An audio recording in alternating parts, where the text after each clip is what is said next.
Hello दोस्तों, आज की वीडियो में हम डिस्कस करेंगे कि सैमसंग माइक्रोवेव ओवन के अंदर हम प्री हीट कैसे कर सकते हैं। सो ये कन्वेक्शन माइक्रोवेव है। सो सबसे पहले हम इसका पावर ऑन करेंगे, स्विच ऑन, ये पावर। देन इसके बाद में इसमें अगर आप ऑप्शन देखोगे तो हमारे पास में कन्वेक्शन ऑप्शन है, तो इसको हम प्रेस करेंगे कन्वेक्शन। देन टेम्परेचर आ जाएगा, जिस टेम्परेचर पे आपको प्री हीट करना है उस पर आपको स्टार्ट कर देना है। जैसे आप स्टार्ट करोगे आपका प्री हीट स्टार्ट हो जाएगा। एंड ये जैसे ही 180 डिग्री पे अंदर का टेम्परेचर ऑटोमेटिकली, ये जैसे अंदर का टेम्परेचर 180 डिग्री होता है जो कि आपने सेट किया है, ये ऑटोमेटिकली आपको बीप की आवाज़ देगा।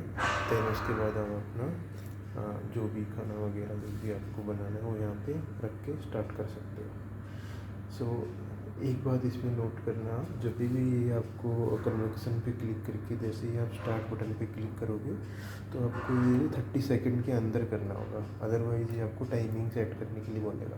तो जैसे आपको कन्वेक्शन पे क्लिक करना है, टेम्परेचर सेट करना है, देन बस जस्ट स्टार्ट पे प्रेस कर देना है, तो ये प्रीहीट आपका स्टार्ट हो जाएगा। Thank you so much for watching. Bye bye.